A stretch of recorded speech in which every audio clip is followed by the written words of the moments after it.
Isabel Johnson spent most of each class period and half of that afternoon's department meeting obsessing over the message. She'd tried to place the strident voice and had ruled out suspects based on their holiday teacher gifts.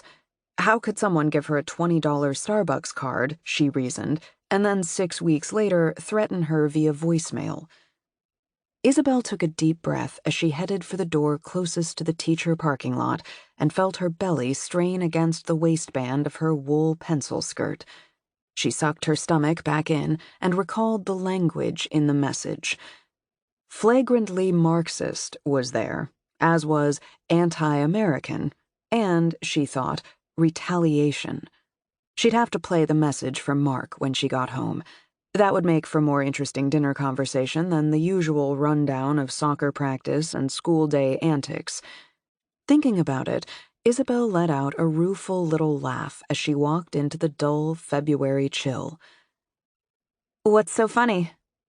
Isabel looked back at Jamie, whom she hadn't noticed was walking behind her. She'd first met her young colleague at the mentor luncheon during the woman's first week of work the year before. Now, Jamie's scuffed Liston Heights name badge clattered against a button on her fitted gray cardigan as she shifted her backpack and threw her arm through the second strap. Isabel credited herself with Jamie's successful start at Liston Heights High, which had just that month been once again named the top public high school in the state of Minnesota.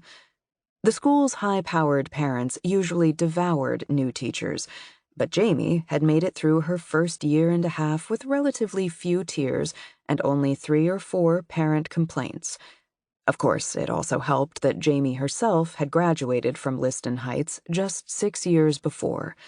She knew how to present herself as an insider. "Oh, hi," Isabel said. "I was just thinking over some of the kids' responses to Chapter 6. Would you believe that Justin Williams suggested the chain of drugstores referred to Gatsby's secret cocaine ring?" Isabel rolled her eyes. "After that, I didn't even ask for their interpretations of Daisy's little gold pencil." "What do you think of Eleanor's idea to move Gatsby to the fall?" Jamie asked, zipping her coat. They'd just spent 15 minutes on that asinine proposal in the department meeting, Isabel staring resolutely at her notebook as their senior faculty member blathered on. "Why not tell me quickly about the OkCupid guy instead?" They had 100 yards or so before they reached Isabel's minivan. She could see Jamie's Prius parked a couple of spots beyond it. "Oh my gosh, yes," Jamie gushed. "So, we've been messaging for like 3 days, and we finally made a plan to meet near my apartment for a drink after work tomorrow. Of course, everything is complicated by the proximity of Valentine's Day, but we already joked about that." "Drinks on a school night?" Isabel couldn't help herself.